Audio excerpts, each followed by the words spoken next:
A very good afternoon to all of you present here. Well, this is going to be a surprise start to the masterclass. So requesting all of you all to switch off your mobile phones and keep your eyes on the screen. Thank you.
Alright, ladies and gentlemen, come on, let us all put a huge round of applause to Mr. K.K. Senthil Kumar.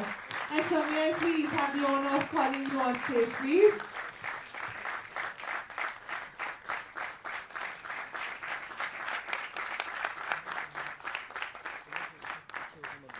Thank you. Well, speaking in a gist about such a wonderful person that we have out here, well, of course, we know that he is a cinematographer. He is involved in BFX field. He is from the Film Institute. He has single-handedly raised the standard of the cinematography in Telugu cinema. He also continues to carry the legacy of brilliant South Indian lensmen like Santosh Sivam, P.C. Sriram, and others. Some of the movies that he has worked in: Sai, Chhatrapati, Ashok, Yamadonga, Golconda High School, and recently released movie Magnum Opus Bahubali. Come on guys, I think this deserves a huge round of applause. And this is one of the most expensive movies made in India. So once again, a huge round of applause. And at this moment, I would kindly like to request Sir Ramsai to kindly come ahead, who is the technical head and member of technical committee of the International Film Festival, and he is also a cinematographer. So here we have a memento to be presented to KK Senthil Kumar. And let your hands keep on clapping.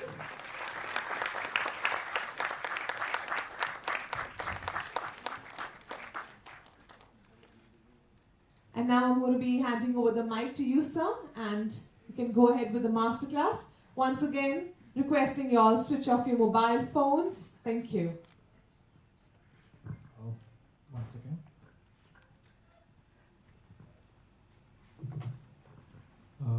Thanks, everybody. Thanks a lot. First of all, I feel honored and thank the organizers for giving me this opportunity to take this masterclass. I really feel honored to speak on a subject which I, what you can say, eat, breathe, live every moment of my life. And I'm very honored to be taking a masterclass on this subject of cinematography. I'm really like, then there's also a sense of responsibility that I should, which I'm now walking on the footsteps of so many legends who have taken master classes. So I feel a bit of nervousness at the same time, excitement of that. And I really once again like thank IFI for doing such a wonderful job for decades together to bring so many films, super wonderful films, technicians, artists, and critics and the audience together. It's actually a big thank you to IFI for organizing such kind of an events, which as a film fraternity we need for development and interaction with so many people. And a big round of applause for IFI for organizing this. To start with, I think recent times I have been involved with lots of films which had so much of VFX filled in it. So I'll try to at least show a bit of my work and try to explain to you how it happened, because now with technological advancement, VFX has become an integral part of cinematography or films. Like initial days, in the good old black and white days, there was a cinematographer and director who were like actually the most important people, and special effects were always a part of cinema, like as old as cinema itself. Earlier the effects used to be done in camera, like sometimes in the lab. So now that has actually like gone beyond camera and lab. Now special branch of VFX has been dedicated to do the special effects which can't be done on camera on location because of various reasons. So actually I think like lots of people have their doubt that after VFX came in, the role of a cinematographer decreased, or with the advent of digital cinema, digital cameras, everything becoming digital, does the cinematographer has the same role to play? Is it diminished, or like what? There's so many things like, and how much does the cinematographer need to know about the VFX technology and everything? I would say like see, as things change, and it changed for the better all the time. Like earlier there used to be black and white, then like people wanted to have a 70 mm, then so many things. So now it's digital era, so we can't escape development. So but the thing is, the good thing would be to understand the knowledge and try to get ourselves involved and try to increase the knowledge of how do I use the present technology in my craft, improving my craft of storytelling. Finally, it's all about storytelling, cinema. So how much does VFX technology help us in storytelling? So as everyone knows, it's very important and all, but with the VFX coming into it, I would say that a cinematographer's job has become more complicated, and he has to understand not only about the storytelling, but also need to understand how to use the present technology in so many ways. You can call it like, see, as a cinematographer, I get myself involved in right from the scripting stage to the end result when it is being screened. As a cinematographer, I'm responsible for whatever is coming on screen. So I'll just go through a small what I can say PPT presentation of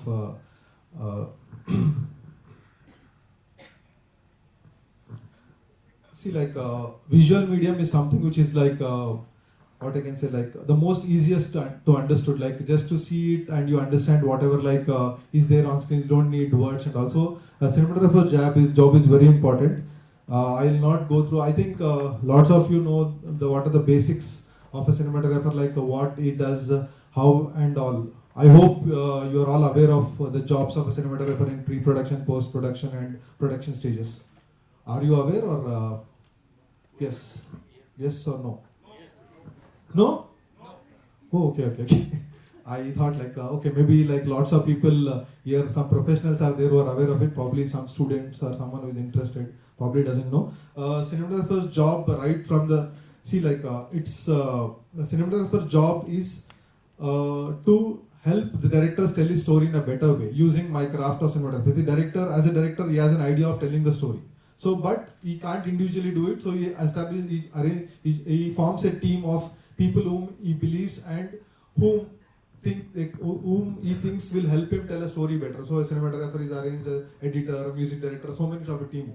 So as a cinematographer, your most important role is not to showcase okay how brilliantly I can do my job, or how the moment they come the audience see my frame and tell oh wow kya shot hai, or like what a beautiful frame. It is not that. The job is more to help the director tell his story. Sometimes you need to do probably like sometimes you don't like probably like the director needs things to be more darker or more lighter or whatever. So it is the prime duty is to tell a story, and in that way like that is the job of a cinematographer, and is appointed because of like the right from the time when he's told a story he has to arrange for the lights required, or what is the camera is going to use, and so many other things which are required, which actually make a big what I can say difference in the budgets. The kind of cameras you choose, the kind of lights you use, and all those kind of things make a big difference in the budget. So he's a very important person right from the beginning of the film.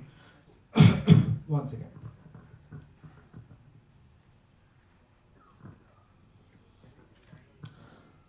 So this is all. So in a generally like I'll talk about like how a cinematographer is involved in the VFX stages. Like in the planning stages we are required. So the planning stage involves like suppose a scene has been conceived. So a scene has been conceived, and now we have to first find out whether this scene can be executed without any VFX or VFX. So like that the scene is separated. Like some things can be executed, some things can't be executed. So at this the planning stage itself, we'll come to know whether okay this is possible or not possible. So so then what is the preparation required? Then nowadays what is very important is in a VFX film like the pre-visualization is something a very important part. So in pre-visualization we actually like imagine the whole scene. I'll show you a few of the sequences where we have done lots of pre-visualization and all. So then these are the points. Yeah. See, like as I told you, like visual effects in cinematography, or earlier it used to be called special effects. Now it is visual effects because like some people have taken over and they are doing it in terms of like earlier the cinematographer used to do. Now they have specialized people doing these jobs. So see, earlier it used to we have slow motion shots which we can do in the camera. There are so many things which can be done. There are some things which can't be done. Like for example, like there is a big change in terms of cinematography after digital has come in. Like for example, like a day for night sequence. Hope everyone knows what a day for night sequence is. Yes? Yes. So what is a day for night sequence? Sorry? Yeah, yeah, yeah. So like actually like when I remember like I did lots of my films on negative. So one of the major rules which used to be there like when you're shooting a day for night sequence is you should avoid the sky, avoid sources of light. All these should be there. But with the advent of digital cinema, like I will show you a sequence where I have done day for night where majority of the action sequence happens in open air, so you can't avoid the sky. So with actually like DI coming in, so like there are so many things which you can do in the post. So like I'll show you a sequence like in this film Bahubali, which has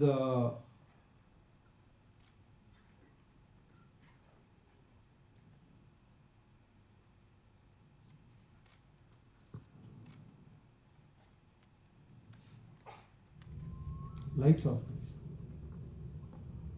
Lights off, lights.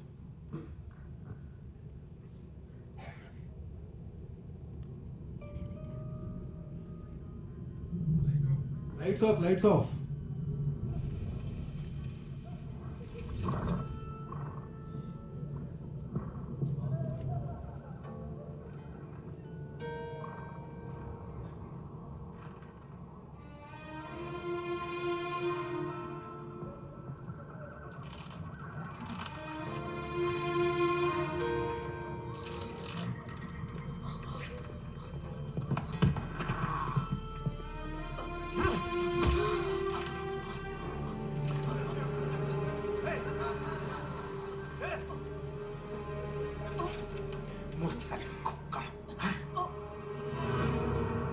ఎన్ని సంవత్సరాలు రంకుతనానికి శిక్ష అనుభవించడానికి ఇంకా సిగ్గురాలేదే? ఒకడికి కనిపించిన వెంటనే కూడా బయలుదేరిపోయాం.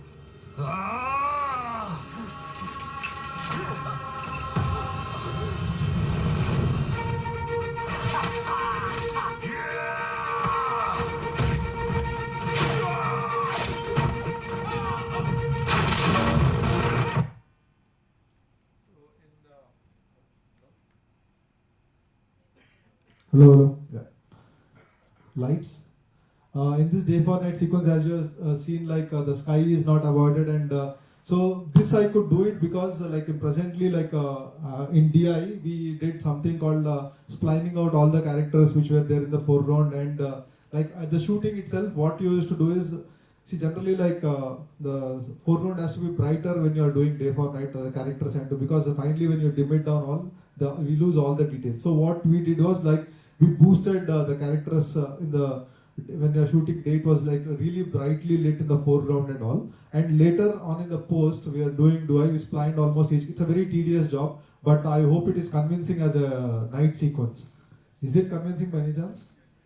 Yeah, it's convincing. So like I could do this only because like of VFX assistance and with digital post-production which is coming in like DI. So there are lots of advantages when you do DI, because in good old days when we used to do grading, so the grading like, we had only control of only like red, blue or green, RGB and brightness control was there. So with DI coming in, there's so many things which are at cinematographer's control. So but there are a few problems. Sometimes cinematographer is not available for doing DI.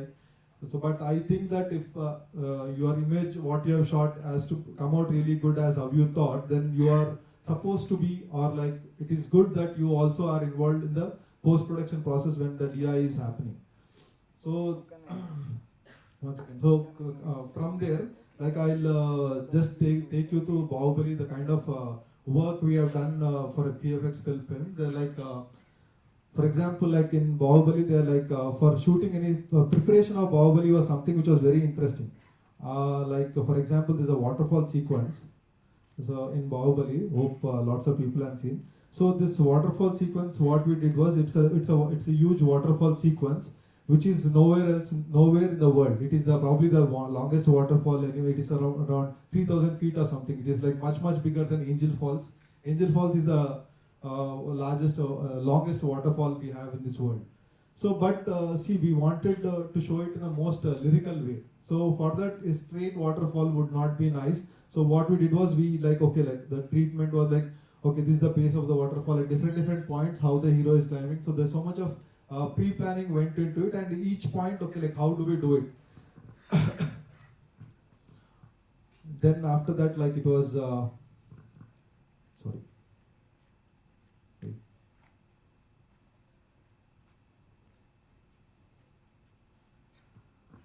So then we did the blocking of things like, then after that, like, this was the waterfall actually we shot in Atharapalli. Then this was converted,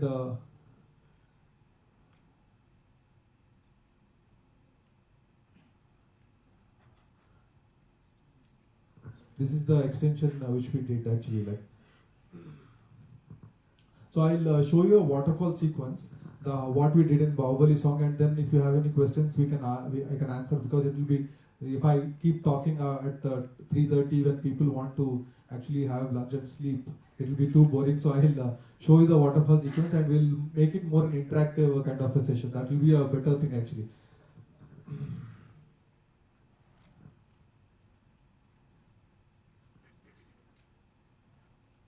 Sorry, what's happening?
Very sorry.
Lights.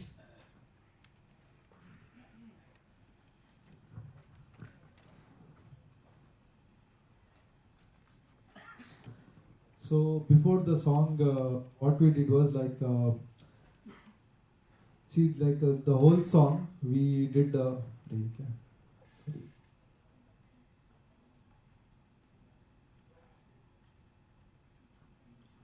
We did a pre-visualization of the whole song in this way, like so we exactly know like what we are doing, how we are doing, and all. Lights.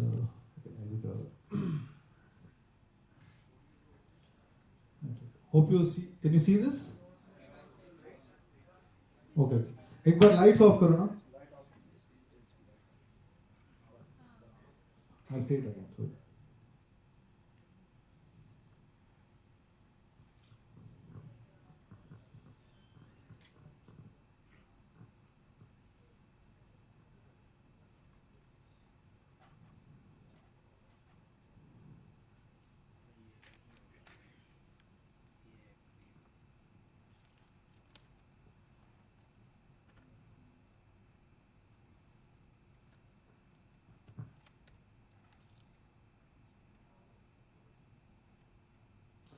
So based on this kind of a pre-visualization, then we decide, okay, what are the things which can be done in practically, and what are the things we need CG. So for this, like what we did was we actually had a set of the ledge which is put where he's walking on. That was the set was put, but actually like it was put at a height of around 20 feet and all.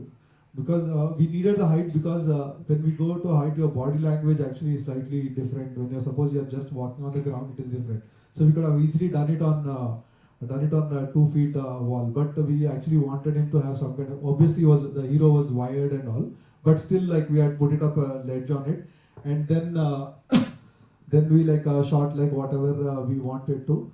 So but it was a physical strain, we wanted to see the strain on his body and his hand a lot, so at least like when you are on some height, your body language changes. So we actually made sure that, so we had a set, and one of the shots where he jumped, this was the, and based on that, what we did was we had distances calculated. For example, the jump which is doing, actually there was like, this is actually a box on which is taken. Actually, the distance we calculated when we did a previous, we calculated the distance. Okay, how much is the jump going to be, and all this. So based on that, we put up a set which was actually like where she's standing, and this is the whole thing. So we actually jumped from there, obviously on wire. So because generally like if you take it in two plates, okay, only this guy jumps, and like, so there are so many problems which you will later encounter. So for that, actually, when you do lots of pre-production, these kind of a problems, and like the whole team discusses, me, my director, like my visual effects coordinator, my production designer. So we all actually like sit through all the pre-visualization and things like, okay, what are the things which are going to be wrong? When suppose we shoot only, like suppose in this shot, for example, instead of shooting both of them together, suppose we shot only the girl separately and the boy separately, then like we might encounter so many problems, probably the look issue, probably like the angle of jump, and so many things might go wrong, which needs more time to tweak in the post. So we can achieve the same effect, but it will be a problem. So this kind of a thing. So we did extensive pre-production of all the things and what has to be done. So in that way we executed so many things. So the whole song was actually like pre-visualized. So if I show the whole song, then probably we will not have time to discuss. So that's why I bought very few things, very few things. So and in the end, like one more reason of, if you have seen the film, there is a, in the end of the song, he reaches a point where he has to, he doesn't have any way going up, so he does a very heroic feat. He jumps, he shoots an arrow. That is like, I think it is humanly impossible, but he is Bahubali, so he can do anything. He is an Indian superhero.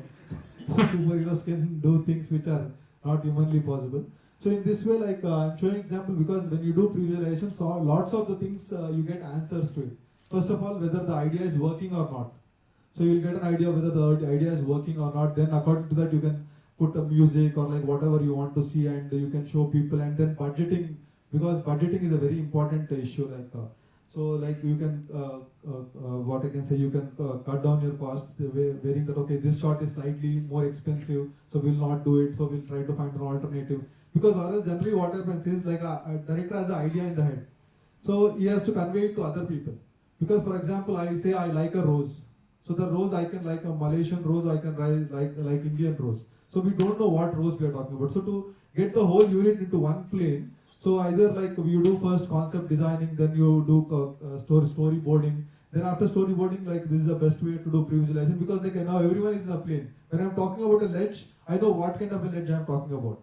When I'm telling, okay, the hero is there, he can't see the tree which is there, but he has to do some heroic fact. We don't know like what, because everyone's imagination runs wild. Everyone has their own imaginations. Everyone is a director by himself. But here we are trying to execute one man's idea. So for that, this kind of pre-visualization helps. So you have any questions regarding the song, or we'll go later you want to ask? Or you don't have any questions? Later, oh, thanks. See, the biggest challenge in Bahubali was like, I and my director previously worked on a film called Ega. Hope most of you have seen it. For people who have not seen it, it's about a housefly. It is called Makhi in Hindi. It was dubbed as Makhi in Hindi. It's about a small fly. So after that, that actually in that film it was a very big challenge. And the contrast between Bahubali and Makhi was, in Bahubali, my challenge was to shoot the characters so that they fit into a certain background. And in Makhi, the whole challenge was, I don't have a main character himself. I just have to shoot the background, imagining that, okay, main character is going to come here. So it's actually two contrast kind of challenges as a cinematographer. So actually like, and the biggest challenge in Bahubali my director wanted was, everything should be larger than life. If a palace is there, it has to be like, no one has seen that kind of a big palace. So waterfall is there, it has to be a huge waterfall. So in the same way, even the characters he has picked up, the actor is like 6.5 feet, the villain is like 6 feet 4 inches, the heroine is like, except for Tamanna, the other heroine, Sweetie is, Anushka is like around 6 feet. So everyone is like, he wanted something very contrasty to what he has done.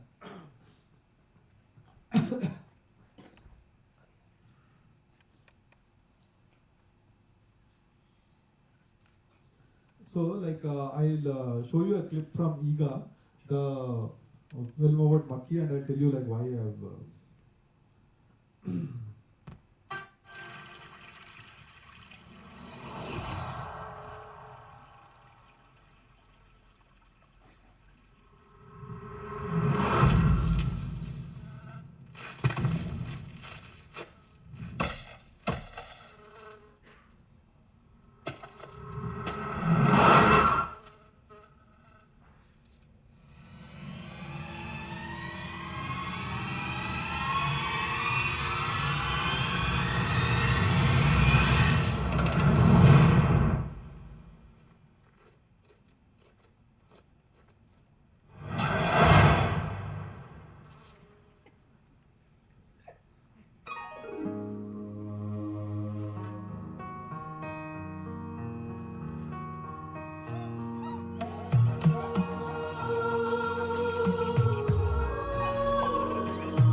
in this, like as I told you, like this is a sequence where the fly is just born and is coming and seeing the world for the first time.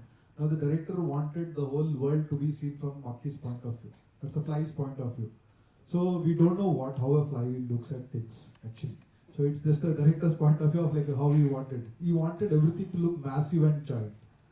So see, in this it is quite contrasted to what Bahubali was. In this, the majority of the things, background and everything is real. Like the shoes which comes in, and actually it looks very giant. So like how do you achieve that effect without using any visual effect or anything like that? So for that, the biggest challenge was sourcing out technology, what can be done, how can be done. So in doing our research, we found out that there's something called probe lenses, which actually go very low, and like they have actually, like, generally what happens is, like, we are wanted to go close, you have macro lenses and all. But the thing is, I wanted to go as close. Suppose a monkey is sitting here, I wanted to go there. If I use a macro lens, probably the lens height will be this much, and the center of the lens is so high. But I wanted some lens which actually center of the lens is very low. So these probe lenses are something which generally are very small lenses, and like they are like a tube. So you have different angles of bending, like you have a 90 degrees, 45 degrees angle you can shoot. Like my camera can be here, but my lens can go like this, and the lens is here actually. So these kind of lenses, but the problem with those lenses is depth of field is an issue. In probe lenses, you can see only up to a certain. So creating the depth of field, we have to shoot at really. And that time, I was shooting on negative, that is film. So my I can't like at 5000 ESC, or I can't. I was limited to only like 500 ASC. So the biggest challenge was to create that depth. So we had to shoot at actually 22 and all. So luckily on the exterior it was easy for me to shoot, because like I can shoot at 16, because on a sunny bright day in India, or at least in Hyderabad, it is very bright. So you can shoot and create that full depth and all. So I think we successfully achieved, because like every shot was so much thought about. We would discuss like how to get about it and convincingly we got. And even the small girl had to look like a giant when the fly is going. So the same thing we sorted that issue by using probe lenses and all. So my thing was like in this, the most challenge was about how to insert a fly. So first you have to imagine a fly going like this, going from down, or it going into the girl's mouth. So what we did was we actually made a small model of a fly, actually real size fly, and we actually stringed it. We had a stick and someone would, for rehearsal, someone would hold it and to make the fly how it moves. Like for example, the fly has to go and see actually like from down from near the leg, it has to go and come clear. So someone would actually hold that fly and would actually move it. So according to that, we would rehearse with that fly, and when we are actually shooting the shot, so that they will remove it and just actually okay, I need to remember, okay, this is how the fly is going to be. So every shot was done in that way. So it was actually a very tedious job, and not only for me, even for the actors, because the fly was not there, they should imagine and act. So that was the biggest challenge, and I think we pulled it off. So so it is quite a contrast, because the character was not at all there, as in lots of CG filled films. What we see is extensions are the major work which happens actually. I am walking here, my background can be created, which as we did in Bahubali. So this is quite contrast as a cinematographer to have to be in a position to do any kind of a challenge. So for that, actually, luckily today we have internet and other things where you have access to knowledge, and you have you can interact with anyone and find out, okay, if they have done any job. So so your communication with people and organizing of workshops and so many things are very important. And I at that time did not have a scope actually. Like it was shot in 2011, digital was not there. So with digital, after digital came in, it is a very big advantage where I can create so much of depth. If, for example, if I had digital camera at that time, probably it would have been easier when we are shooting interior sequences. Sorry, one second.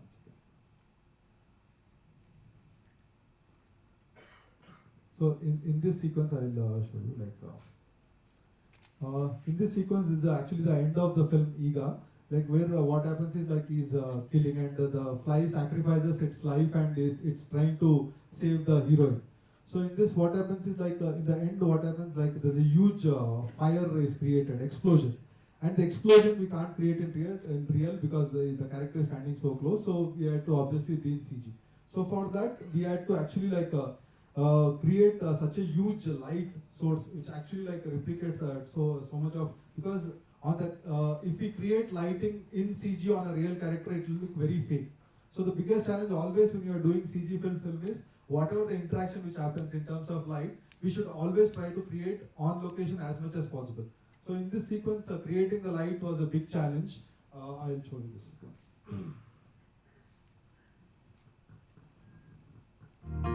బ్రతుకైన చావైన నీ కోసమే బ్రతికించుకుంటున్నా నా ప్రేమని.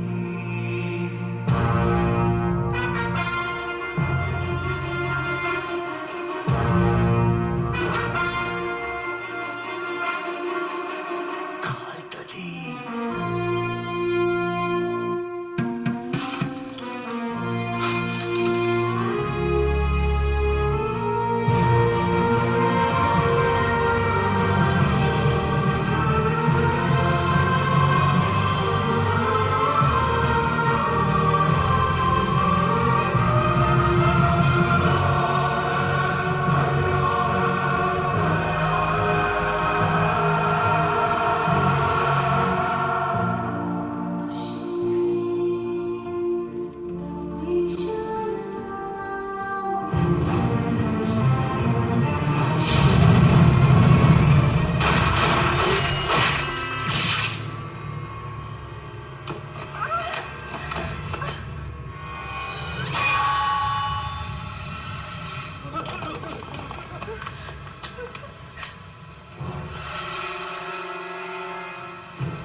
Right?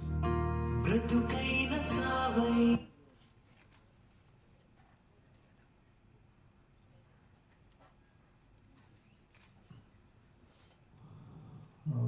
Coming to Bahubali once again.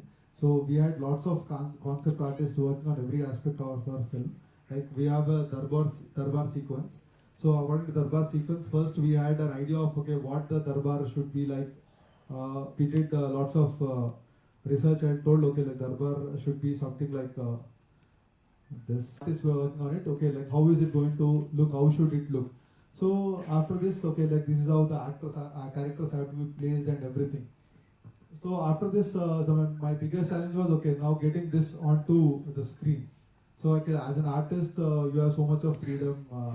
You have pen, paper, or like paints and everything at your disposal. So you are sitting at your room and at a convenient you are drawing. But getting this into practically real life is a big challenge. So for that, the same thing. For this, the whole process was followed. But this, since it was not such a big action sequence, so we did not do any of storyboarding or anything like that. It was like a normal shoot. So after that, finally, like when we shot it, this was the result.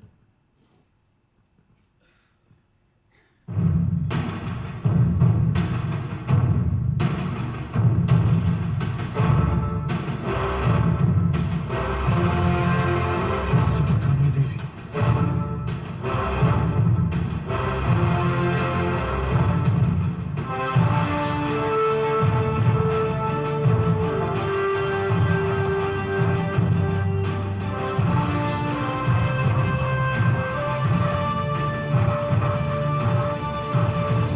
రాజకుటుంబానికి విధేయులు ఎవరో ఇటు పక్కకి రండి.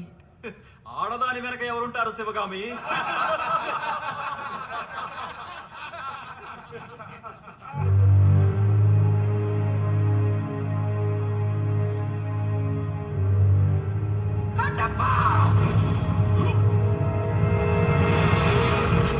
వీళ్ళ తిరుగుబాటుతో మాహిష్మతికి మకిలి పట్టింది.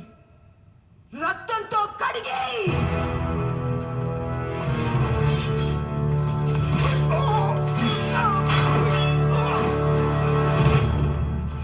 వాళ్ళు మన వాళ్ళని అలా నరికేస్తుంటే చూస్తూ నిలబడతారే. కదలండి, ఈ బానిసని ఆ శివగామిని చంపేయండి. చంపయ్య కట్టప్పని చంపే.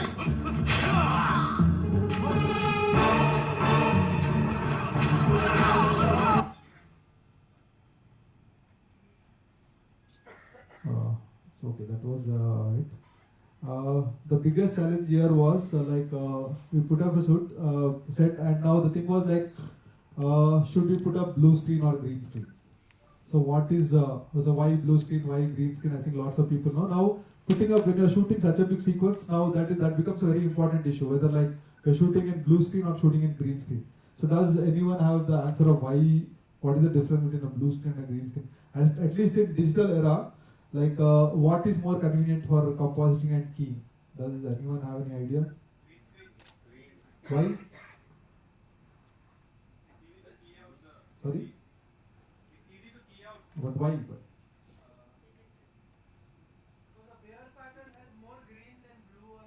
Yeah, that's right.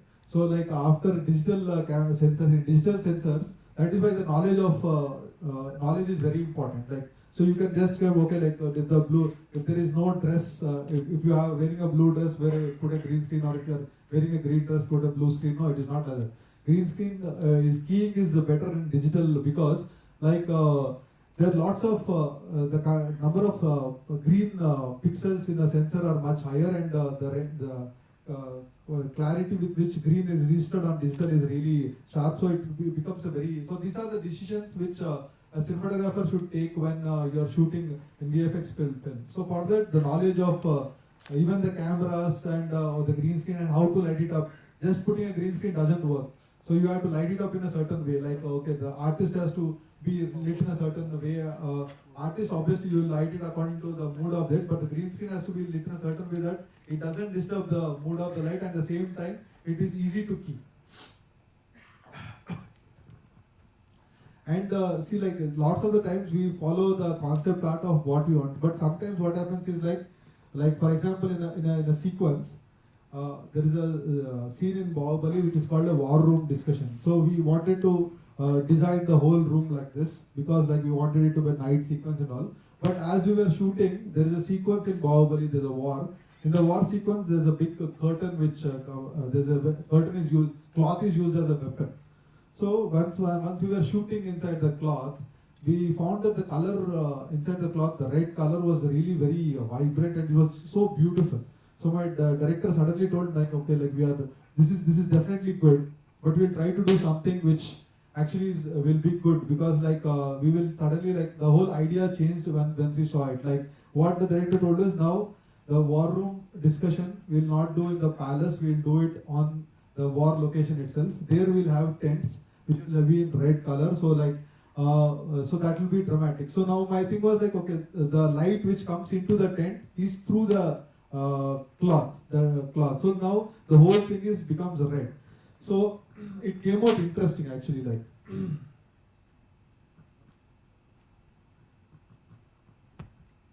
మనకున్న సమాచారం ప్రకారం కాలకీయ నాయకుడు వెనకే నిలబడి తన సైన్యంలో సగం మందిని ముందుకు పంపిస్తాడు. మన వ్యూహంతో మనకున్న యుద్ధ యంత్రాల సహాయంతో ఎంతమంది వచ్చినా ఇక్కడ 3 గడియల పాటు నిలువరించగలుగుతారు. కానీ ఈ లోపే ఆ కాలకీయ నాయకుడిని హతమార్చాలి. నాయకుడు లేని సేనలు చెదిరిపోతాయి. యుద్ధం మధ్యలో సరైన సమయంలో యువరాజులిద్దరూ అశ్వదళంతో ఇరువైపుల నుంచి కాలకేయుడి మీదకి వెళ్తారు. ఈ వ్యూహాన్ని అర్థం చేసుకుని వాళ్ళు ప్రతిదాడి చేయటానికి కనీసం ఒక గడియ సమయం పడుతుంది. అది చాలమ్మా, విజయాన్ని సాధించుకొస్తాను. అర్ధ గడియ చాలమ్మా, వాడి తల నరికి తీసుకొస్తాను. దీంతో ఎవరిని రాజుని చెయ్యాలనే చిక్కుముడి కూడా విడిపోతుంది. యుద్ధంలో కాలకేయ నాయకుడిని ఎవరు హతమరుస్తారో వారిదే మాహిష్మతి సింహాసనం. ప్రభువులు చక్కగా సెలవిచ్చారు. అవును, ఇద్దరు యువరాజులకి సైన్యాన్ని సమంగా పంచండి. బల్లా, బాహు, మీరు పుట్టిన గడ్డ రుణం తీర్చుకునే అవకాశం వచ్చింది. సద్వినియోగం చేసుకోండి. జై Mahishmati! So in this sequence, what I did was actually like the whole area was lit through the curtain. So even for the face light, so to create that, actually like I was trying to select the different skeletons which was there, but somehow I was not getting it right. So what I did was the cloth which I used on the top also I used in front of the lights to get the same kind of feel to it. So it is actually like it feels that the whole thing is lit through that only. And to get the special attention, because the most important thing is the battlefield and the plan. So we lit it through source as if like there's a top light which is directly falling on it.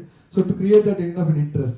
So sometimes what happens is like we don't need to stick to the storyboards and stick to the concept art which gives. If you have the freedom and the choice, we can suggest or like the director can actually take the liberty because creativity, as everyone knows, you can't tell because probably tomorrow when you're shooting, you prepared everything. Probably tomorrow you had a better idea. So if you have a team which gives you a liberty to change the ideas and adapt to new things, it is better. Actually, this was an example which we really liked. I don't know, like lots of people might like or not like, but we really liked and my director was very happy when I suggested that we'll shoot it like this. Then the major episode in Bahubali was a war sequence. So in that war sequence, there is a sequence where like our Maheshmati, that these people are fighting against the baddies, which are like. So for that we found a location. So according to Google Map, we found the location, and on the Google Map we actually identified the location and physically put a 20,000 army against 1 lakh army and the formation of it. So actually we wanted it to look real. So we did so much of research. So we actually identified the place where this kind of a war sequence can be placed. Because like see, thinking that okay, 20,000 is going to fight 1 lakh, how is it going to happen? We physically don't know. So what we did is according to scale, like okay, this is the distance, okay, this is we actually calculated everything and the formation and everything, and this is the route to the kingdom to go there. So they are going to attack from that side. So after this, what we did was we took lots of photographs and stitched them together like this. We stitched all the photographs, and the same thing we did from a different art. Like so, finally, we wanted a concept art of how the war is going to look. So finally, after doing this, we give it to a artist to like how we had something called this one. So finally, we are using the cloth as a weapon, and burning cloth will be falling on them. So this is the thing. So finally, like my director actually wanted, okay. So this is how slowly it got evolved. First, director had an idea of okay, like there is something called okay, trident formation. They will attack in a trident formation. So how to do a trident formation? So now after every stage and okay, trying to find the location and then putting everything, then the clarity of idea was coming in. So because when we are executing, suppose I tell okay, like my hero is attacking from that side and the other guy is attacking from this side, so right, left. So there's lots of, as I told earlier, there's lots of confusion and everyone has their own thoughts. So these kind of things help. So but these kind of things, what happens is, as we are going forward, before the shoot, we tend to get lots of clarity in it. So because when you get clarity, what happens is lots of your wastage in terms of, because in filmmaking it is, as you all know, lots of money is involved. So the more we are prepared, the better for everyone actually. Like not only the producer, even for the technicians who are involved in it.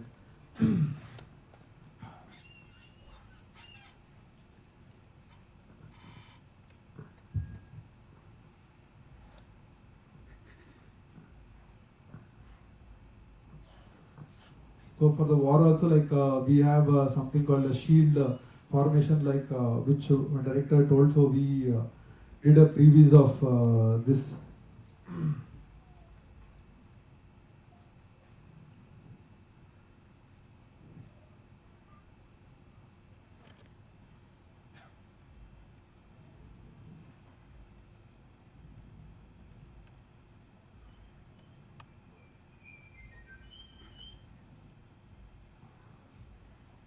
And in the actual shoot, this was the thing.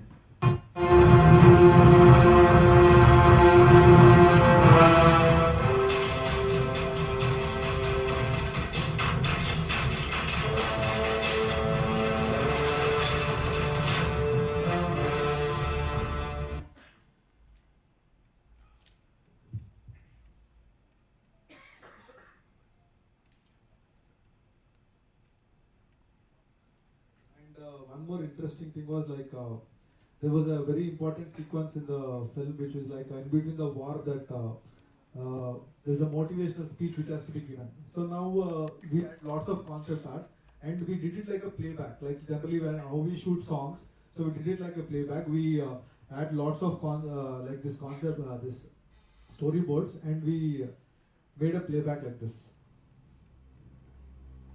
మరణం dialogues were recorded previously. So on the dialogues we posted this and we made a small storyboard for that. Mahasena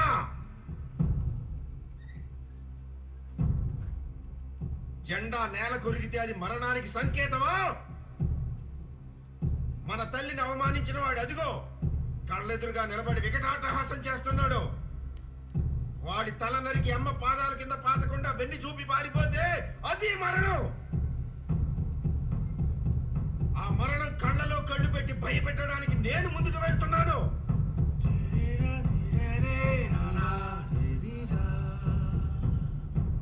నాతో వచ్చేదెవరు? నాతో చచ్చేదెవరు? ఆ చావుని దాడి నాతో బ్రతికేదెవరు? జై మహిష్మతి.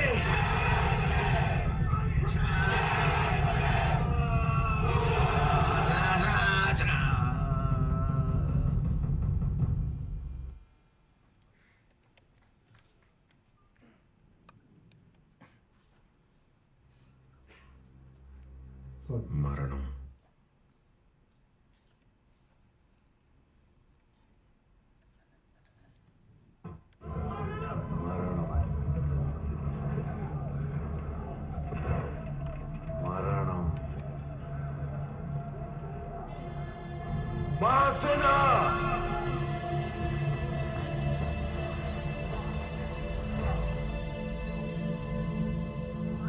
ఏది మరణం?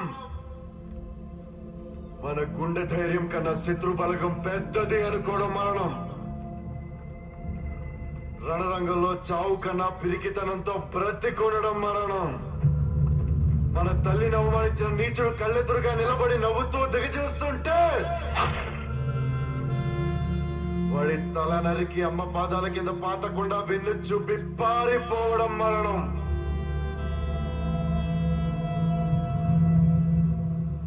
ఆ మరణాన్ని జయించడానికి నేను వెళ్తున్నాను. నా తల్లిని నా నేలని ఏ నీచుడు నికృష్టుడు ముట్టుకోలేడని రొమ్ము చీల్చి నెత్తులు తాగి చెప్పడానికి వెళ్తున్నాను.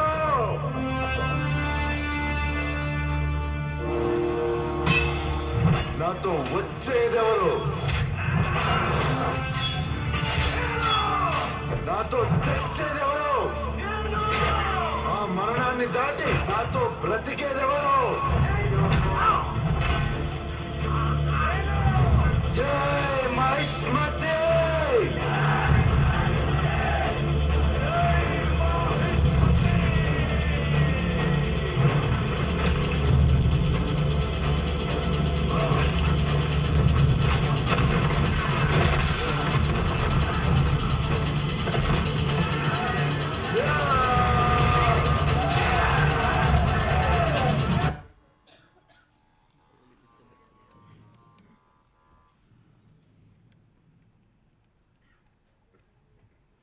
So that was the thing.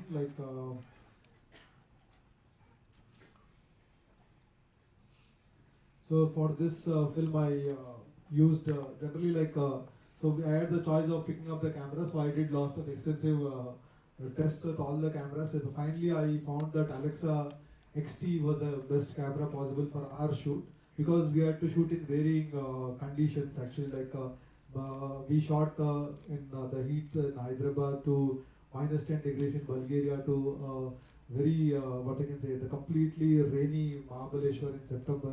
So we shot in almost all the conditions, and my camera was the XT stood up to all the challenges. So this was the pipeline we followed because generally the pipeline is very important to design. So we designed a pipeline like this. So we would shoot, then we would take a backup. We had two backups actually, LTO and RAID. So in the two backups, one was kept at the VFX facility and one was kept at the DI facility. So after that, we would do daily correction of whatever the things were there, and then sent to one EDL was sent for editing and one for the VFX actually. So the EDL was then this is the pipeline. In this we actually not only Alexa. We shot with a few sequences with what I can say black magic camera because Alexa is heavy to shoot top angle when you're using drone and all. So we shot with black magic 4K and sometimes we shot with Red Dragon. So the footages were coming in different formats. Everyone has their own color space. So in the same way, so many VFX facilities were working for us, and everyone were giving is in different formats. So we found out there is something called ACES. ACES is a color space designed by SMPET for standardization. Like there is nothing called standardization because every camera is giving their own color space and everything. So it is actually a very difficult thing once it comes to DI to match all the different colors and everything. So there is something called ACES. We for the first time used it in India. So where the formats can be different formats. We can tell that, like for example, this is the widest color space designed.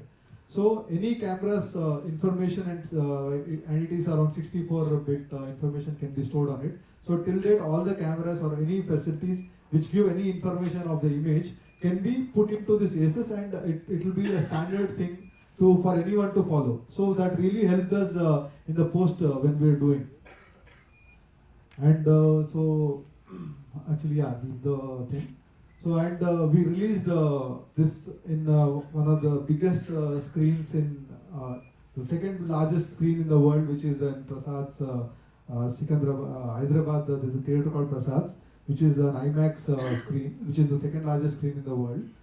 So there also we screened it in the wide format. We shot this film in two formats. One is CinemaScope format and 16:9 format. So in two formats we had worked, and because the 4K actually the screen it's a wide screen, so we there we projected in a 4K projector with 16:9 ratio. So the film looks completely different, and the best part is the quality of it. It doesn't pixelate even in the biggest screen.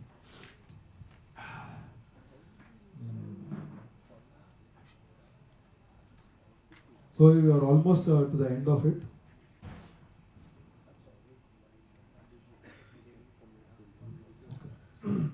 So I think if you have any questions, I would be glad to answer. Anything regarding, yeah. Mic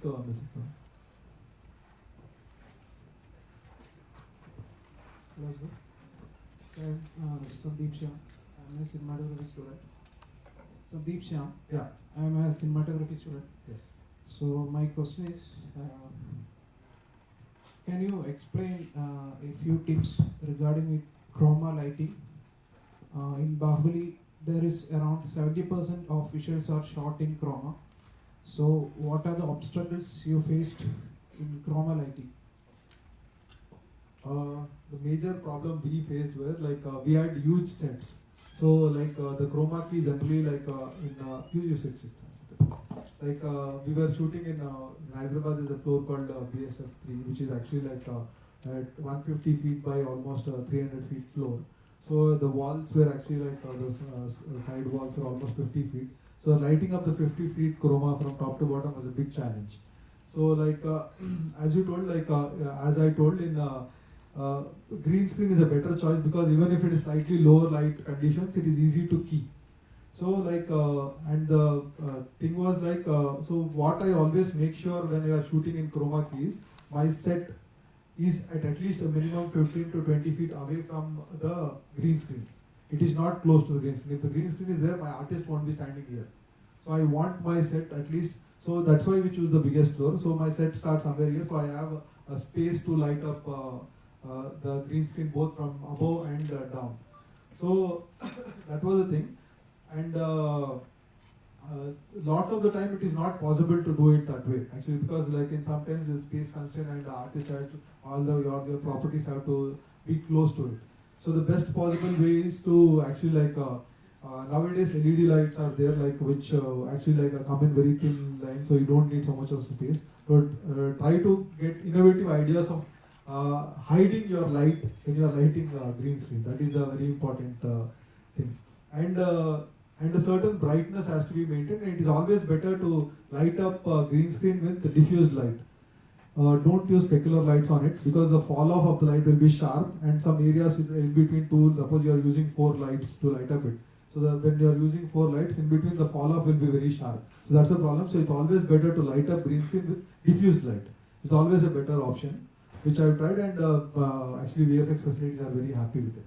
So this was the thing. And try to actually it is to be slightly brighter than the main object which is there. So whatever your lighting is, it has to be slightly brighter than that, so it's easy for keying. Thank you. Hope it answers. Yeah. Hi, my name is Rohit Kangwani and I'm a filmmaker. I'm pursuing my career as a director. As you just discussed some problems and the challenges you just faced making Bahubali 1. So what about, discuss something about Bahubali 2. What challenges you're facing and how is it different from the first part? Actually, we never expected first part to be such a successful project. So thanks everyone for making it successful. So now the challenge is to get it to the next level. So actually everyone liked it, but lots of the thing, there is lots of us are people involved in the film. I as a cinematographer, I'm disappointed with lots of things because lots of places it looks fake. Whether you notice it, don't notice it, at least we are working on it. We know, okay, this looks fake, and so many places there are so many mistakes. Being it keying mistake, being it lots of the problems which we have is about what I can say, depth of field issues are there. Then there is what I can say, motion blur. There's this problem. So we are trying to rectify these problems and trying to give a more sleeker image and a better image. And actually, lucky for us is the first part was just an introduction of the characters and other things. Second part is the core story, so which will hold the audience interest. Finally, a film is not about visuals; it's about the emotion and other things. So we have a strong emotional content, and the only thing is in action sequences we are trying to better the first part, and hopefully, keeping our fingers crossed, we could do it. Good luck.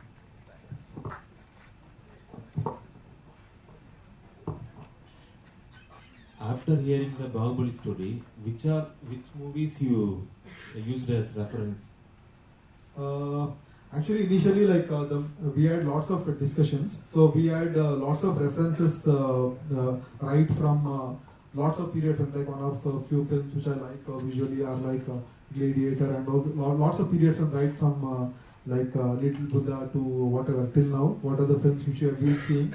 But generally, after seeing all these films, we thought, okay, we will try to create something which is we have not no one has done. But then it's so many people have done it. So we don't want to do because we did not want to stylize the film in a 300 or something. We wanted to keep it as natural as possible, but at the same time give it a period feel.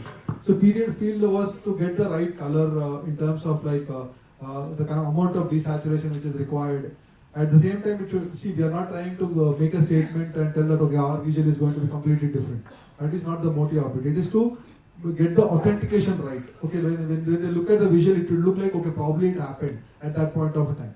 That was a more challenge, and we had, as I told you, we saw lots of references, but they were just for references itself. We never got inspired so much from them. Hi, I've been trying to raise my hand for the last 10 minutes.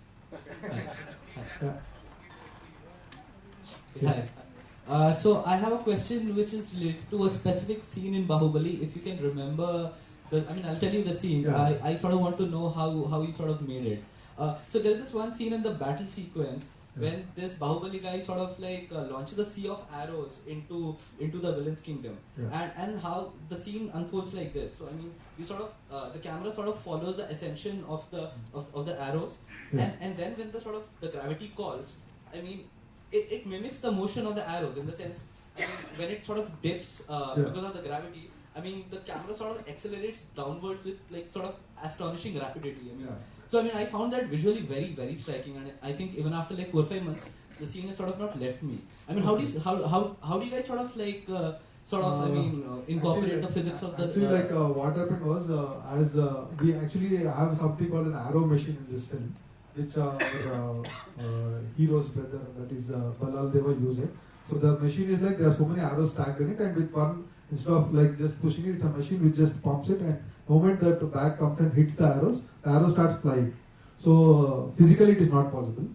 Even science doesn't allow it to do. But we took the liberty of, because the idea sounded good, so we took it, and we, as I told you, we did lots of previews on it. So we actually the whole motion was designed. Okay, the arrow will take off and then go and land on those fellows, on the villains. So now this thing is, it could be done in so many ways. So we tried to position the camera. We spent lots of time on that itself. we try to position the camera like, okay, like we follow the camera from the front, then we try to follow it from the top. So many variations we tried, and but finally when we logged it on this things following. So actually, like we gave that job to like Lord, me, and so many other people were involved in designing the shots. So once this thing was actually the moment was there, then the director came and did something called ramps in between, like the speed, change of speeds. That actually gave the effect to it. So we designed it. I designed the shot, but actually it was the director's idea of changing the speeds in between, which really worked. So that's it. Hope it answers. Thank you. Sir, I just want to have a small question. This is Deepak here. Okay. Yeah. Sir, I just want to know how many camera units you used for the fight sequence. And second one is, what is the most expensive department of the Bahubali? Okay. Good question. Sorry to disappoint, but majorly the film was, the war sequence was shot with only one camera. Only one camera for major sequences. And a few sequences where lots of action was involved, maybe 2-3 cameras. We never used, because my director and I also believe that the second camera is always a compromise. The first, only there is always, for any shot or any sequence, there is one angle which is always right. The second angle is always a compromise because of so many things. Probably you are doing lighting, probably it will help in editing. Like you seamlessly cut 2 shots in the opposite angles. But it's a compromise in lighting. So a director, I was fortunate to have a director who thinks like me. So actually, so majorly shot it with that. And the most expensive department was the production, the art department. Because like everything had to be made, right? You can't just go to any shop and pick up. So all the things, the helmet to the weapons, everything had to be made and designed.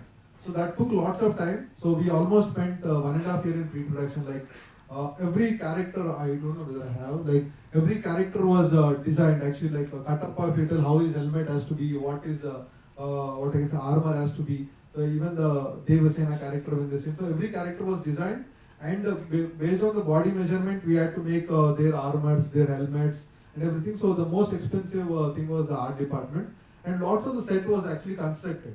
And if you see the chariot which Baladeva rides, which has an axe in front, which design was inspired by, it was actually, I think, not Banner. Banner had side wheels and nothing. It was not from the movie. It was not inspired from the movie. I think Galileo or someone actually designed it. Da Vinci, yeah. Da Vinci designed it a long time back. So we just saw that idea, and it was not a working model, obviously. So again, like it was good at looking at. So we inspired from that design. We got it designed. So in that way, like. The most expensive department was, and we had lots of animals made. The elephant, a working model of elephant was made, a horse was made. So lots of animatronics was involved in it. So that actually took away lots of the cost actually. That was the most expensive department. Yeah. Yeah, so I'm Shruti. I worked as a lady for Rudrama Devi. I'm Shruti. I worked as an assistant director for Rudrama Devi film. And my question is, why aren't you preferring to shoot Bahubali 2 in 3D? Because when you're shooting a period film especially, it brings out more effect to the film in total. See, 3D, some people, it's a creative choice. Some people like 3D, some people don't like 3D. I personally don't like 3D because it gives strain to my eyes when I watch, and I ask so many people that is the same experience, and our theaters are not equipped with it. This is a huge budget film and it has to reach the maximum audience. So like, we don't have so many 3D theaters in India which are equipped to, the screen has to be a silver screen, it has to be bright, the projection has to be really bright. So there are so many things, and actually, we were not kicked because, see, 3D film, just for 3D, I don't think it works. See, probably to me till date, the best 3D film ever made in India was Chota Chetan. Because it was designed for 3D. All the chocolates falling or whatever. So if you have so many things which actually can be incorporated in your film, it makes sense to shoot a 3D film. Just for like, okay, a few sequences, I don't think so, and it's a very creative choice. So we did not want to shoot it in 3D. Probably like later we'll convert it and release it. So now the conversion is an easy option. and also like 3D is a very cumbersome process, and it is very, what I can say, lots of restrictions in terms of your creative liberties and like camera movements and all those kind of things, and it's extremely time consuming. So as it is, we shot it for 2.5 years. So if you have done 3D, probably you never know, and it would have been completed. Thanks. Good evening, sir. Sir, I have two questions. The first one being a technical, and the second one being more on an aesthetical side. The first question that I have is, be it Bahubali or any of the movies that you shoot, you said that you shoot on, because of physical restrictions, you have to shoot on different cameras. How do you design the final LUT or the final look of it and work towards that in pre-prod? Also, my second question is that we started watching movies in a much narrower aspect ratio than what we watch today. But I watched a couple of movies in the festival, and since the last 2-3 years, it has been a trend that our aesthetic sense of composition is changing from a wider aspect to a, going back to a narrower aspect. What do you think is I don't understand going back. as in, I'll tell you, I'll give you an example that when CinemaScope came out, people were excited that it was CinemaScope. And what I want to ask you right now is, has that excitement gone down? Because I have seen, like yesterday, to give everyone a common example, The Danish Girl by Tom Hooper was shot in 16:9. So was his earlier film, The King's Speech. So, and is the same cinematographer. And the compositions are strikingly amazing. So I just want to know what is your opinion on the aesthetic taste of compositions changing to a narrower aspect ratio like a 16:9, which so far in the 2000s has only been television aspect ratio and not cinema. Thank you. So the first question was what?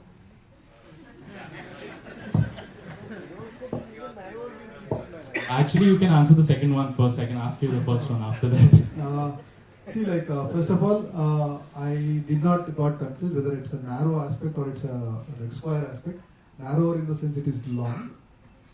No, narrower in height. So I mean not from 2. I mean from 2.4 to a narrower aspect. See, it's a actually again it's a very creative choice. See, lots of people use CinemaScope because they don't want their film to look like a square film, which has been right from when the film was when the 35mm started, it was actually a square format. 1.33 was there, so which lot of people. Then we went on to, they experimented so many things like VistaVision and so many things, Cinerama, so many things came in, and the standardization of CinemaScope, which looked good, and it was people wanted that kind of a thing. That excitement is still there. Sometimes when I watch, because it is different at this point of time, probably you are finding it very exciting. Because after seeing so many CinemaScope films, suddenly you see a 16:9 film, probably you are excited. Probably this is the same way. If you see so many 16:9 films, suddenly when a CinemaScope film comes, probably the excitement will be the same. It's a creative choice. Like for example, some people want their story to be told in a certain way. So some films have to be told in a certain way, have to be told in a certain way. So it's a very creative choice. It is not about composition changes or anything like that. The composition is a personal aspect actually. It is not about whether it is in what I can say, symmetry is there in the frame, whether balance is there or not there. See, there is no rule in cinema actually. You can frame as it is, whatever you want to. When you do it, when your compositions are right, it is appealing to lots of people. So if you want to disturb them, probably you don't follow compositions. You do whatever you probably, the disturbance will be created in the audience when they are seeing. So it's a very creative choice. And I would definitely like to shoot my films in CinemaScope. I love the format. And after seeing, probably when I shoot an IMAX film, I will try to be a 16:9 because that screen is like that. The screen is designed for that. Actually, Senthil. Hi, Senthil sir. His first question, one second. Yeah, thank you. And my first question was, you said that you use, because of physical restrictions, you use smaller cameras that are lightweight, It's not about physical restrictions, it's about a drone. If I want to shoot a drone. Yeah. I can't put an Alexa. Now there are so many drones which can take an Alexa or something like that, because of which I had to use a lighter camera. So I used cameras with like Black Magic or something like that. It was easy to, that was the only choice. It was because it was not available. Today it is available, so I try to use an Alexa or whatever. Right. Camera which I use. Okay, I'm taking too much time. I'll just Yeah. do it. Hi, Senthil sir. It's a pleasure to have you in the Masterclass. Thanks. Venkatesan from Hope Sai you Media. enjoyed. It was real treat. In fact, I would tell the audience, not all practical cinematographers share their knowledge this much. Oh. He deserves a special hand. Oh. He's showing us all the work files. In India, this is the biggest problem. There is no knowledge sharing. Hats off to you, Senthil sir, for showing your work files. Thanks. And I have two questions. One question already my friend from Rudrama Devi team has asked, Yeah. and you were told that you don't like 3D. See, when you're working on a budget, It's a personal choice. yeah, and when you're working on a budget of more than 150 crores or 200 crores, Yeah. why can't Bahubali 2 be made on IMAX? And films like Mad Max or other films which are a visual treat can be made. Yeah. See, the thing was, we wanted to shoot a sequence in IMAX first. We wanted to shoot the war in IMAX. The problem was IMAX cameras are booked. The IMAX cameras, like there are so many documentary filmmakers, because IMAX cameras are made by certain people who don't sell their camera. They just give for rental house, and it is a like agreement between them. We tried it, but it was not possible, and now we are trying to. There is something called the ARRI 65. ARRI has launched a camera which has a bigger sensor, 65mm sensor, which is 3 times the size of the sensor which we have. So we are trying to shoot in it. We have, but again, see, when I say 150 crores or 200 crores, there's so many aspects in filmmaking. It can't be just catered to camera. Okay, for a sequence to come out, your art department has to do a good job. Your production designer has to do a justified job. At the same time, your costumes have to be good. Your locations have to be good. So there's so many aspects. It is channelized. The budget is goes into so many aspects. So probably, if I would definitely love to pitch and shoot the film in the biggest possible format. It is not a problem, but it's also about I can't put 50% or 60% of my budget in the camera, getting the camera. So it doesn't make sense. So finally, every aspect of film is important and has to be given equal importance. So if I get a budget, I would definitely would love to shoot in IMAX or whatever format. And my second part of the question, it's a general question. Being a filmmaker myself, this is one of the things which is always confusing. You, Mr. Rajmouli, Mr. Prabhas, have spent about 4.5 years of your life for one project. Yeah. Hats off to you for the dedication. Thanks, but what do you tell for filmmakers like us? See, today's generation, I can't see you, so I can't guess your age. But today's generation is actually everything, they want everything to be fast. Like, for example, I have assistants. Like, my first assistants used to last to me for at least 5-6 years. They used to work under me. But nowadays, only one film and they want to go out and do independent job. That is the problem. See, finally, filmmaking is an art which has to be learned. It is not like you just do one film and everything. It is a craft which has to go into you. You have to start living and seeing things as a filmmaker. So that is actually like how a baby takes 9 months. You can't just put out a baby in 3 months. Nature has a certain thing. The same way, a filmmaker, as a filmmaker, we also need time to mature and understand. Like when I was studying filmmaking in Film Institute, it's a 3 years course. The first year it's a common course. After doing common course, you are so after doing not a common course, after doing your orientation course, you feel you know about everything. After 1 year, when you do a common course, you are taught about so many aspects of filmmaking, all the aspects of filmmaking. Then you are like, okay, I know everything. What should I learn? Why should I spend my time on specialization? But the moment you do your specialization, lots of confusion starts coming into you. And that is the time when after the confusion, you start getting clarity. So when you don't get into the confusion, so that is, you need to give yourself some time. So because this generation, we are used to 3G and now 4G. So if a download takes more than 2 seconds, you are something happens to you and you are very irritated. So you should develop that patience and work towards your goal. Probably some people are blessed. They can just take the camera, shoot, and whatever they shoot is so good to watch, to understand and everything. But majority of them need time to understand the craft. So please give time for yourself to understand and study what you want to do. It's not only about cinema, it's about anything.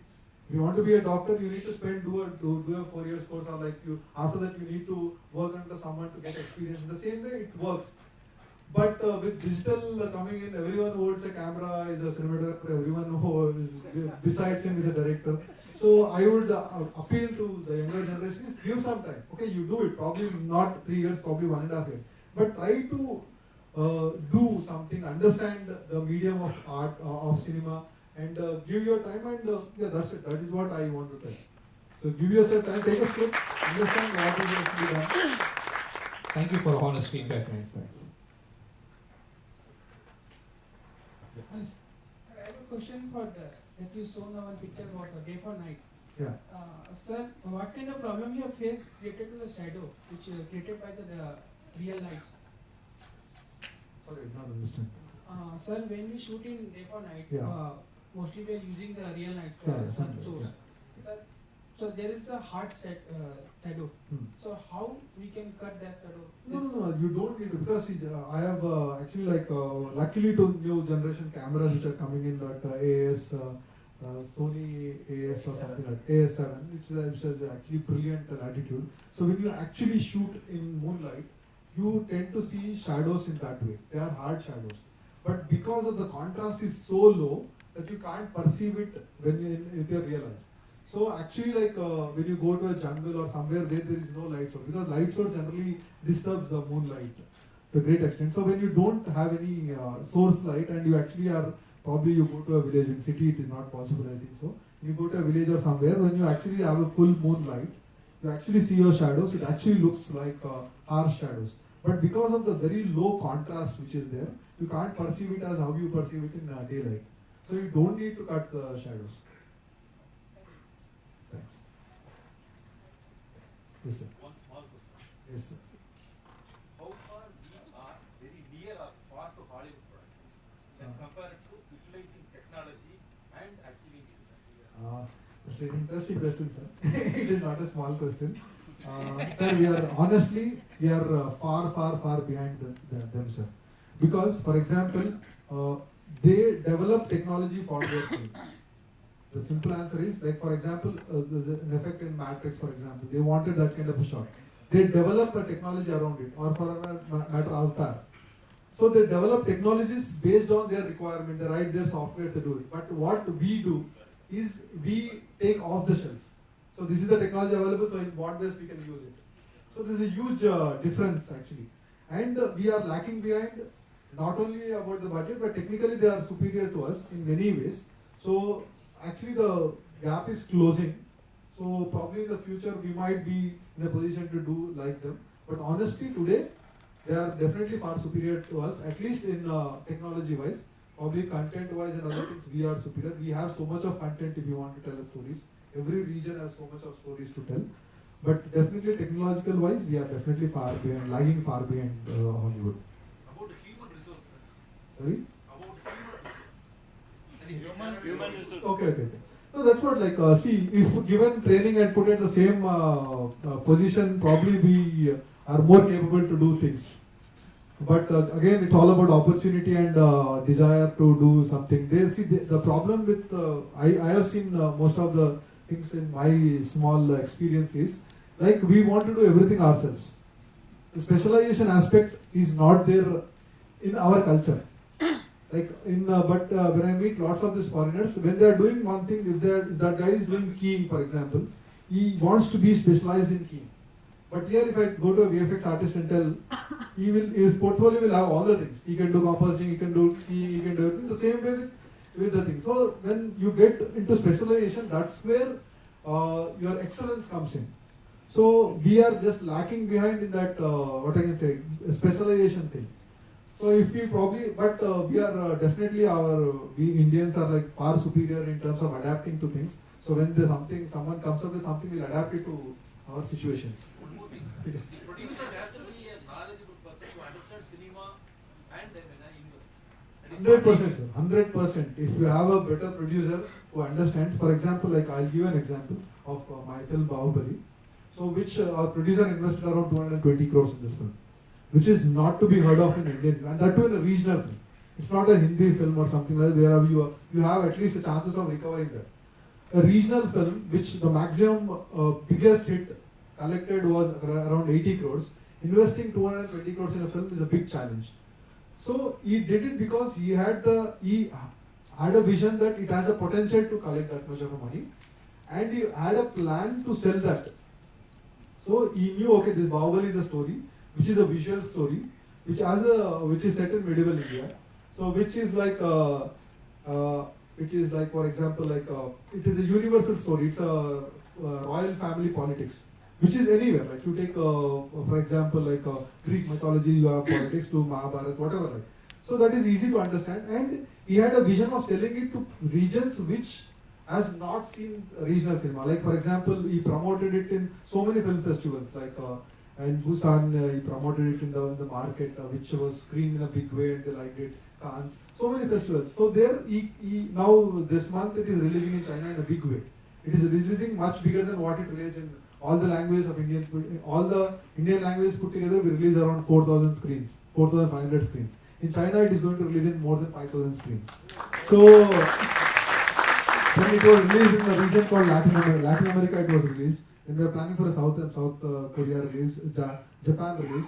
So because the producer has the vision and the knowledge and understands his job, it helped our film. For example, if a regional film, like it was him who bought Karan Johar on board, because he thought that, okay, we need a brand name to sell it in Hindi, and we need a strong brand name who will hold theatres for us when a big film comes. For example, when Bahubali was released, Bajrangi Bhaijaan was also released. So if we did not have a strong distributor on hand, probably we would not have hold the theatres. So we, as a distributor, as a cinematographer, I have plans of how to shoot a movie. As a director, he has a plan. In the same way, as a distributor, as a producer, he should have his own plans of how to do it, how to sell the film, how to market it. So a knowledgeable producer is always an asset. Always an asset. 4 years of input into it, the human resource of knowledge, and money, and everything is being input. Yeah. That has to be marketed. Yes. So that is the way producer is important. Hey, producer is very important, sir. Without the producer, our film industry would not exist. Yeah. Anyone has any questions? So I have Yes. to get the best result of cinematography. How can an artist involve himself in the process? Artist is a very loose term, because everyone who is involved in art and does K is a lots of a confusion thing, like 6K, 8K doesn't mean that because my Samsung phone which I have also gives a 4K video. That is so it is not about that's why I asked, because it's not about 4K. So many things are developed. Your sensor size, your color science, how the camera deburring process happens. So many things are involved in. It's not only about the K all the time. So as a technician, you should if you want to make a film, you can make a film on any aspect. The story has to work. If you sometimes I've seen so many films shot on the smallest of the cameras. If the case and everything should come into it when there's the requirement in the film. If the film requires that, you should be in a position to supply that. Or else that's not an issue actually. You should know your camera, that's it. One more, sir. Yeah. For the Bahubali, the war planning scene, the sequence you played here, I don't remember the actual sequence. The sequence played here, there was no practical lights in the frame, and there was no breaks in the tent for a highlight or something. So that was is that a creative idea or a compromise? No, it is not a compromise. It was a creative idea. My production designer felt that is how it should be, because it is a secret meeting which is happening. It is not like for everyone should understand a military plan. When you have a military plan of how to attack and other things, you don't have to allow people to just come in and go and everything. It has to be happened in a closed, well-guarded place. So that was the thing. That is the reason why it did not have so many windows and other things. So it has to be right. It's supposed to be a very secret meeting. Obviously, I think you understand. Military planning, it's a war. You just can't discuss it in open place or like so many windows are there. It's a very creative choice. And about the practical light in the center? No, that is actually it's a day sequence. There's an opening in the top of the sequence. It's a tent which has curved on forces, and center is an opening actually. It's a typical South Indian way houses are constructed. You have an opening in the center of the house, And so that's the same idea which was followed. The light which is falling on that, actually like a opening on from the top. So it was creatively done because did not spill that onto others, because we wanted to keep the focus on the war area itself. So that's why we did not actually spill it too much. That's definitely a creative choice. And by the digital era, are you more going with the practical lights? What is your take on that? See, lighting is a very lighting and digital are completely different things. Lighting is an art, and capturing image is a sensor's job, is a digital job. So if you want to create certain mood, your actor has to look in a certain way, you have to light it up. So that doesn't mean that probably the amount of light might vary, because you have a 800 or 1000 AS or 2000 AS, but you have to light it up. If you want to capture it as a documentary and make it look real, you can make it look real, because nowadays cameras are very sensitive to light. But just because you have digital doesn't mean that you should stop lighting up. That's a very creative choice, and it's a completely an art by itself, lighting. Hope that answers your choice. So I hope you like my session, and thanks a lot. And I'm very happy that I could hold so many people so long. Thanks a lot, Ify, once again for calling me, and thanks a lot. You have been a very great audience. I am very blessed to have so many people listening to me for such a long time. Thanks a lot. Thank you.